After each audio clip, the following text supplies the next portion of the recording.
It's a Monday night, so you know what that means. We're back with the latest Hollywood news updates. We've got the latest on Jennifer Lopez, the Kids' Choice Awards, and an inside look at Wake the Giant. All that and more from Hamden to Hollywood. We're your source for Quinnipiac's entertainment news.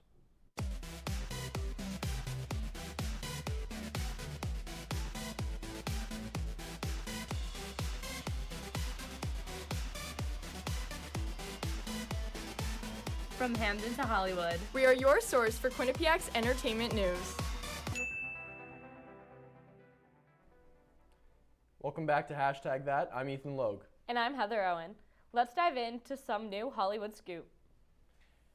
Paramount's Sonic the Hedgehog 2 opened with a shocking $71 million box office opening weekend. The film earned $26.5 million alone on its opening day across 4,200 theaters. Nearly 60% of the film's audience are families, which is surprising, as family films have struggled to gain traction due to the pandemic. Sonic 2 also now holds the record of the biggest launch of all time for a video game adaptation, and the film is Paramount's biggest studio three-day opening weekend since 2014. The film also saw the return of key cast members Ben Schwartz, Colleen O'Shaughnessy, and Jim Carrey. Actor Vin Diesel welcomed Brie Larson in an Instagram post to the Fast and Furious franchise this past Saturday. Diesel captioned the post saying, quote, "You have no idea how timeless and amazing she will be in our mythology. Beyond her beauty, her intellect, her Oscar is this profound soul who will add something you might not have expected but yearn for," end quote. Joining Larson on the list of Fast and Furious newcomers are Jason Momoa and Daniela Melchior. The 10th installment of the franchise will be released in May of next year. Brooklyn Beckham, son of famous soccer player David Beckham and former Spice Girl member Victoria Beckham, married Nicola Peltz in a glamorous wedding ceremony this past weekend. The couple announced their engagement in July of 2020. The wedding was held at the Peltz family estate in Palm Beach, Florida, and from what has already been posted to social media, it looked like a star-studded event. I can't wait to see the rest of the photos that are to come. The 35th annual Nickelodeon Kids' Choice Awards were held this past weekend. Tons of stars attended, but one that was missing was JoJo Siwa. Many wondered why Siwa wasn't at the award show, considering she had been nominated for Favorite Social Music Star. Siwa took to Instagram saying, quote, "A lot of you have been asking me why I'm not at the Nickelodeon Kids' Choice Awards tonight, and the answer is simple. I wasn't invited." She then continued on saying, "I'm not sure why, but I just didn't get an invite," end quote. Nickelodeon has yet to comment on the matter. Continuing with our series on the hidden gems of Connecticut, our very own Mason Glaude visited the Barker Character Comic and Cartoon Museum this week. Let's see what Mason found. Hey #, it's Mason Glaude here, and welcome back to Connecticut Hidden Gems. Today we're at the Barker Character Comic and Cartoon Museum, a local Connecticut museum dedicated to memorabilia from everyone's favorite cartoons. Let's check it out. The museum was created by Gloria and Herbert Barker and opened in 1997. Starting from the Barkers' personal collection, the museum now contains over 80,000 items from a variety of different old and modern cartoons. The museum is home to one building containing the gift shop and art gallery, and another building containing the huge amounts of toys and collectibles. Some of our favorites included the Garfield merchandise, the Pez collection, and the giant Hulk statue. I spoke to current museum curator Karen St. Clair to learn more. On a day-to-day basis, my role, I am the curator of the museum and general manager of the museum and art gallery here at Barker Animation. Day-to-day, it varies a lot. Sometimes we have tours. We get a lot of group tours or schools, stuff like that. I'm always taking donations, so that's always a fun job. I feel like Tom Hanks in the movie Big. I get to play with toys and things of that nature, so it's really fun. What sets the museum apart from others? What makes it so special? I think because it just brings anyone back to their childhood. Whether you know the toys or you know the cartoons or something like that, I just think the excitement of something that, oh my God, I had that, or oh my God, my mom had that, or something like that. So I just think it's fun and everyone can relate to the museum. The Barker Museum is located at 1188 Highland Avenue in Cheshire, Connecticut, and it's only $4 with a student ID. I highly recommend any QU student comes to visit. More # after this commercial break.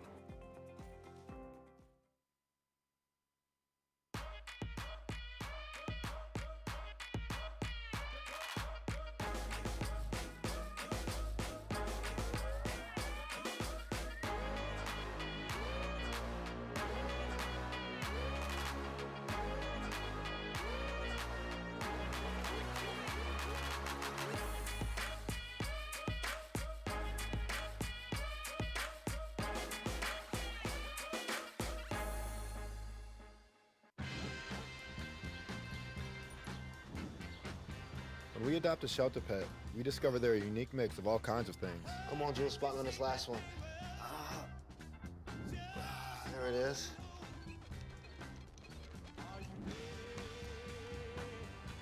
Keep going with it. Leo. They're a little bit of a lot of things, but they're all pure love. I know what you're thinking. I need a job. I need a new career. Well, I've been there. I've been there. I've been there. I wasn't happy with what I was doing. After high school, I didn't have a plan. I just wanted to start working. I got laid off twice, but you gotta keep going. You just need the right skills. Find an apprenticeship. I found a 2-year IT program. I found a medical course online. I'm now a consultant in the tech space. You have more options than you think. You can do this. You will find something. You will find something new. The Quinnies were held this past weekend, and some of our hashtaggers got to host the event. Let's take a look at what it was like.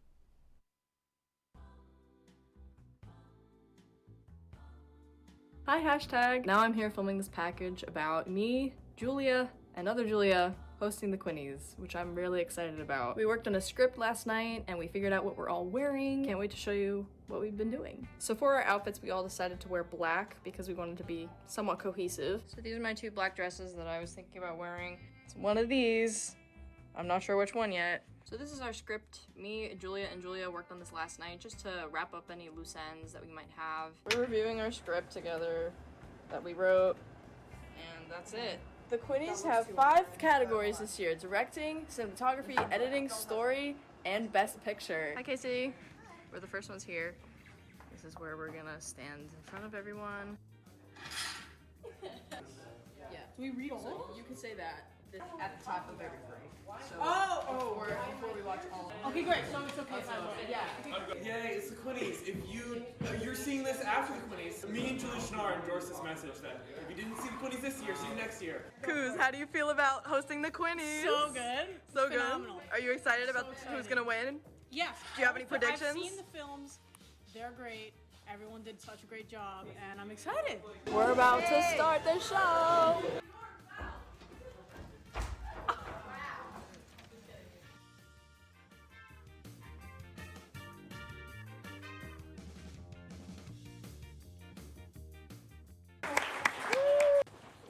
All the stuff.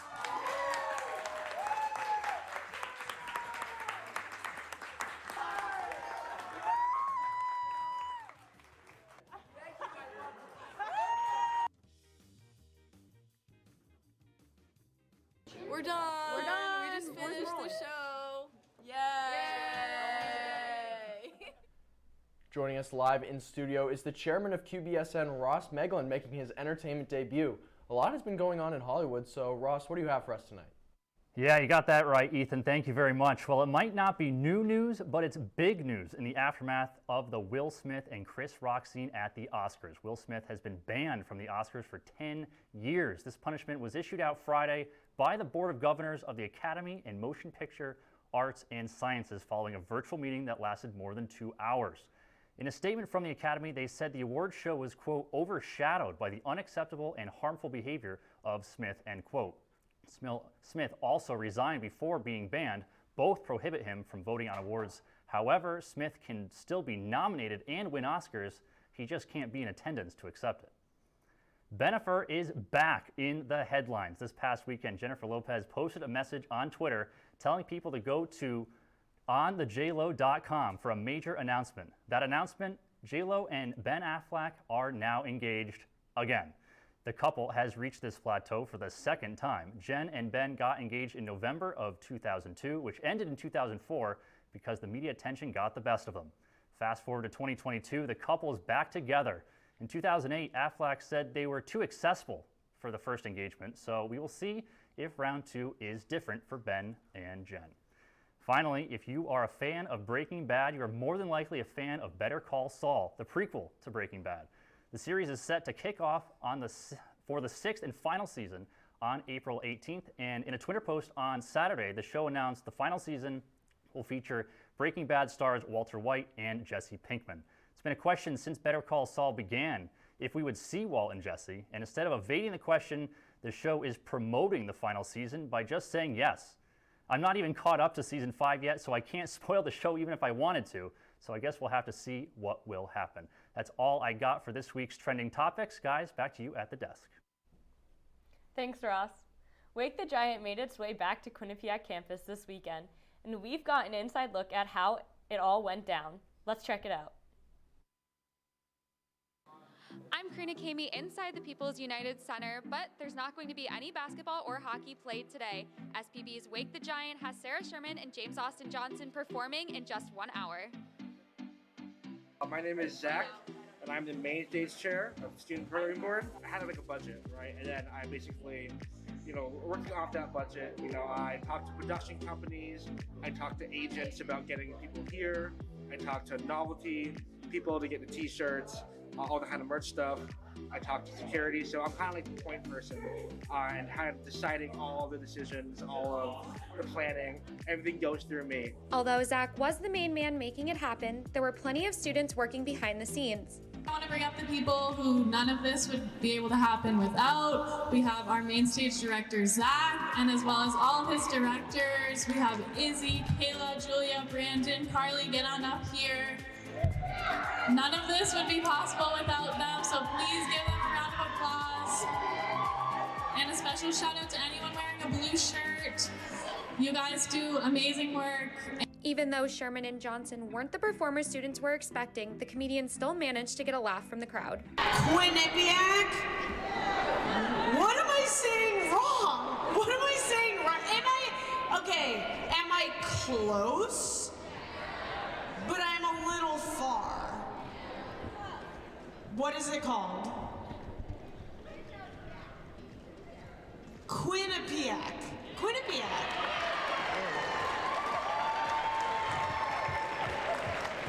My favorite things right now is when everyone's in there, lights are down, I can sit in the back and just watch as my entire like years worth of work just unfold right in front of me.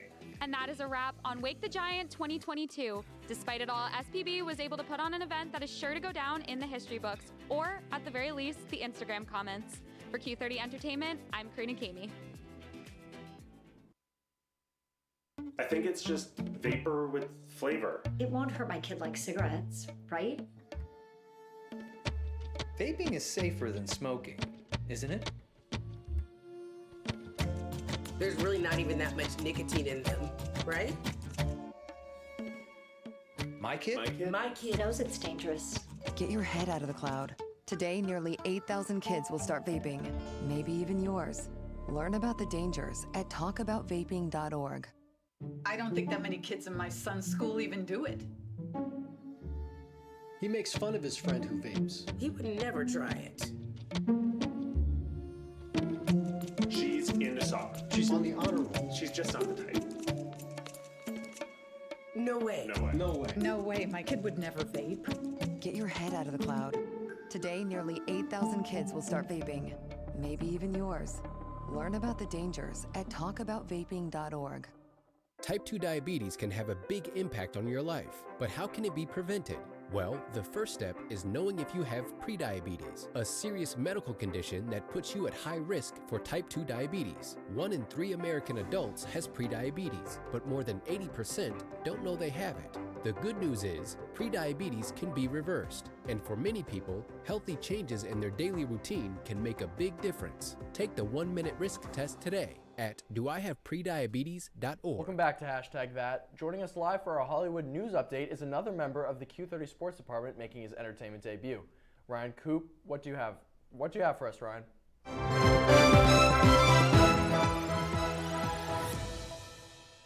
Thanks for having me, guys. Lots of exciting things happening in Hollywood this week, so let's get right into it. You never know what you're going to get when you're talking relationships and the Kardashians, and honestly, this does not surprise me, this next story. So you guys know the old saying, what happens in Vegas stays in Vegas. Well, Kourtney Kardashian and fiance Travis Barker just tied the knot in Vegas, but not really. After the Grammys, the Hollywood sweetheart held a small Vegas ceremony, a 2 a.m. walk down the aisle, and an Elvis impersonator made an appearance, but there was no marriage license. After years of refusing to get married to ex-boyfriend Scott Disick, I'm not ready to believe Kourtney Kardashian is totally ready to settle down. So Ethan, Heather, what are you guys thinking? Is this wedding actually going to happen?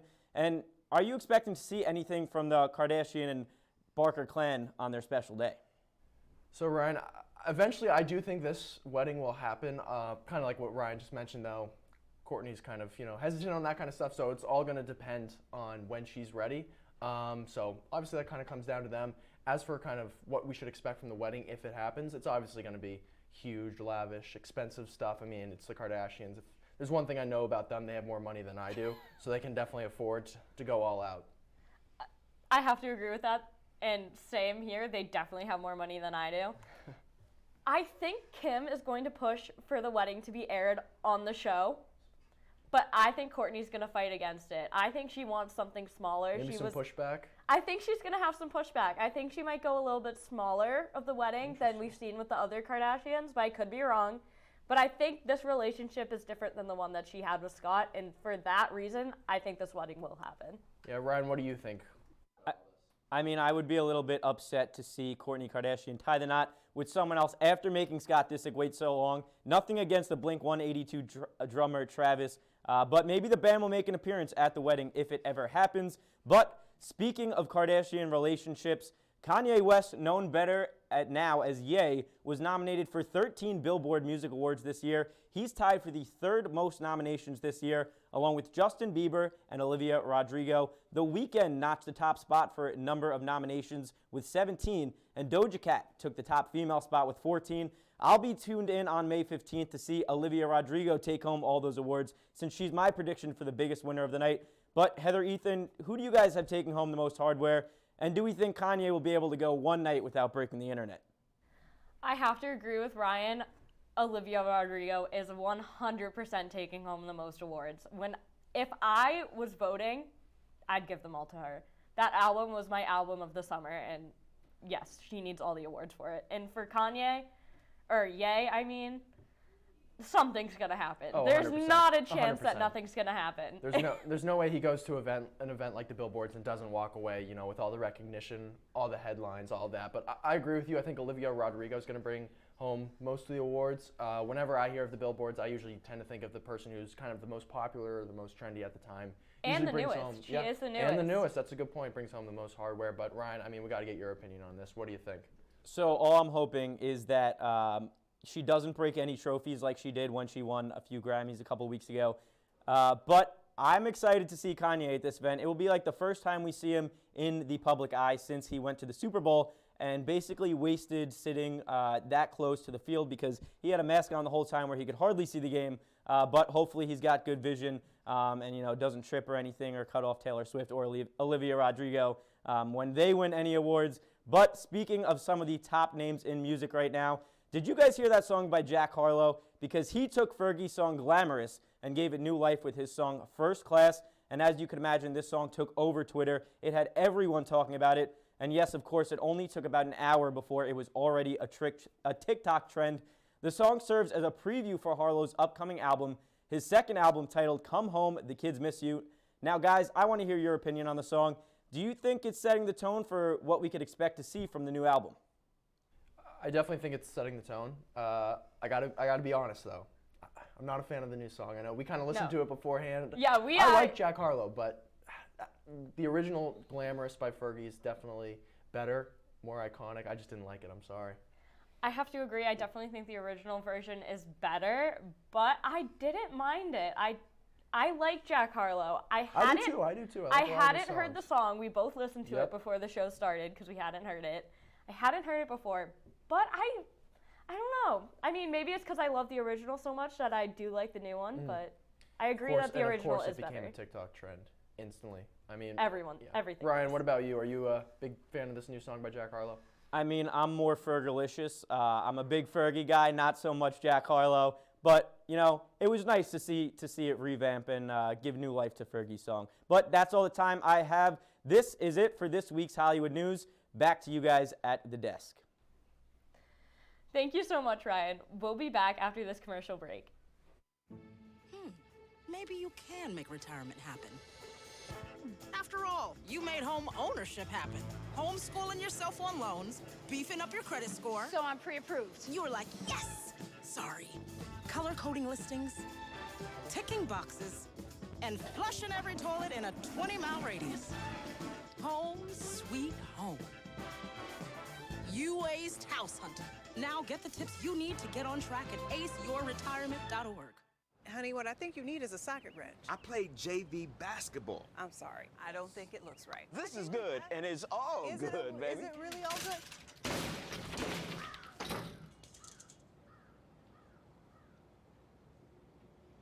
If you love me enough to routinely test your handyman skills, not to mention the strength of your marriage, then of course you'll visit nhtsa.gov/the-right-seat to make sure I'm in the right car seat.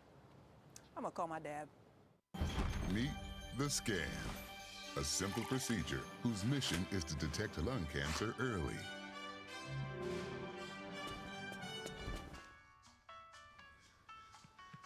I'm here to save you. But I feel fine. That's great, but you may still be at high risk for lung cancer.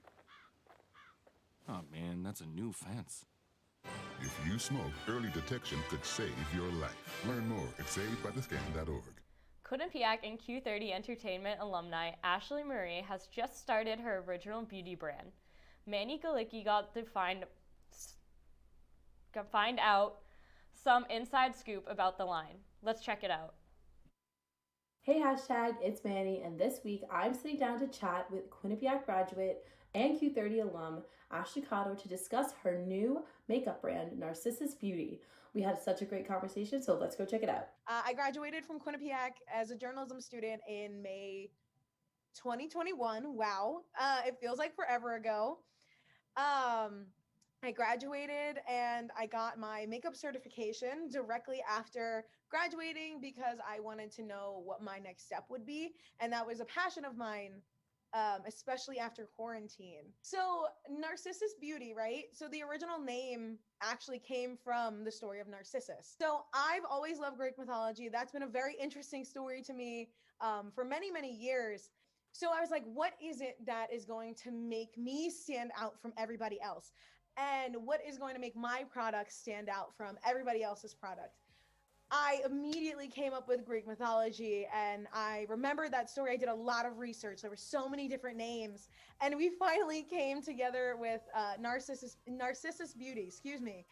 And it just, everything fell into place. I was able to find the tagline, fall in love with your reflection, and so I really took my personal love of makeup and mythology and put it into this brand. And so I thought, well, okay, let's make this into a lip plumper and also add the help of vitamins to make our lips not only plump, but not. So you can actually wear these on their own. I prefer to wear them with lip liner. I'm just a very big lip liner person. And you know, I was able to learn about that. I got to use the hyaluronic acid in it, which helped a lot. The jojoba oil just helps to nourish the skin. The most fun part was actually figuring out the formula and figuring out what I wanted. And, you know, finding the packaging and doing all of that research stuff, you know, like creating it, making my baby come to life, right? Making our baby come to life was the most fun part. And I think the most rewarding part of it was actually being able to come up with that name and like realizing that it didn't exist yet.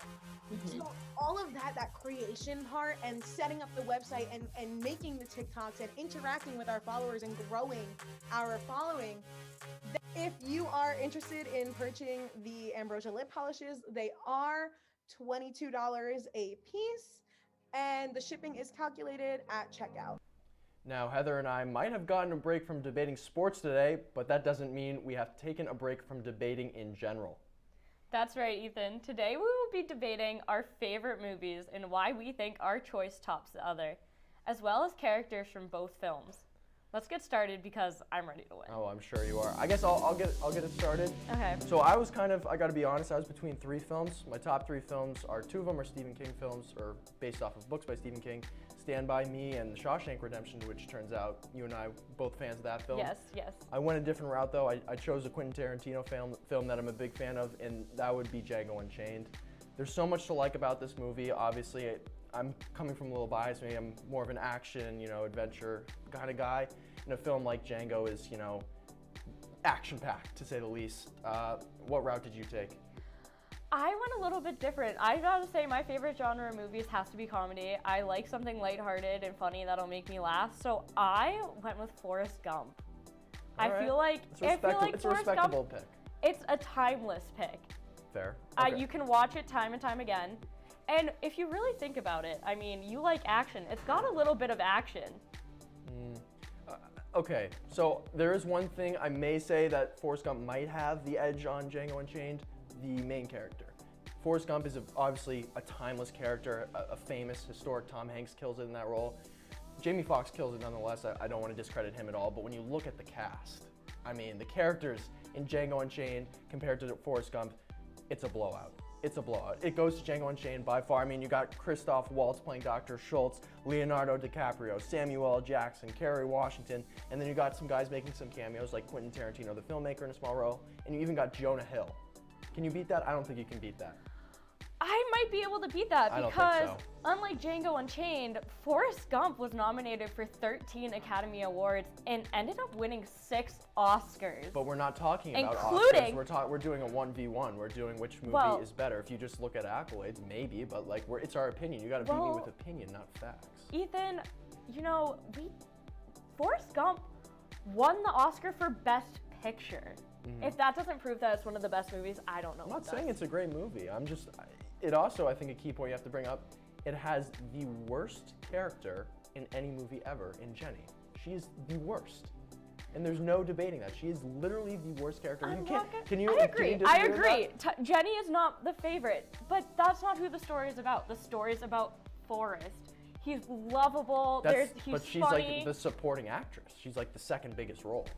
It doesn't matter because Forrest is the best. I think it does matter. He loves everyone. He But puts his heart into everything. His relationship with Lieutenant Dan, the character development that they have between the two of them. But I thought There's we were no debating way the you film. can't love it. I thought we were talking about the film, not just an individual character. I'm not talking about the individual That's character. what I if you're mentioned saying several. if you're talking about Forrest Gump, it sounds like an individual character. He is an individual character, which we did say we would talk about the characters specifically. That's true, but I think when you stack them all up, the cast compared to the cast of Forrest Gump, I think Django takes it away. I mean, it's got a very awesome, it's a great ending. You know, Kerry Washington's character, Broomhilda, and Django, they ride off into the sunset together. It's a very pleasing ending, whereas, you know, Forrest Gump, Jenny dies at the end of the movie. And You just said she wasn't your favorite character, so. Right. But that's not a happy ending. Any character that dies, it's not a happy ending unless it's something like Django where, you know, you're rooting for them to lose. So, I don't know. I personally think mine is better, but it was nice hearing your opinion. Yeah, yours as well. Well, now it's time to move on, and it's time to go to some celeb celebrations. We want to give a very special birthday shout out to actor Bill Irwin. Irwin is best known for his roles in Interstellar as well as The Dropout. From all of us to you, we hope it was an amazing day. We also want to wish a happy birthday to actress Tricia Helfer. Helfer is well known for her roles as number 6 on Battlestar Galactica, as well as Charlotte from the hit show Lucifer. We hope today was one to remember. And that's all the time we have for this week on #that. Make sure to follow us on our social media accounts and download the Q30 app on the App Store to stay up to date. I'm Ethan Logue. And I'm Heather Owen. From the producers, talent, and everyone working hard behind the scenes, thank you for watching. We will see you next week.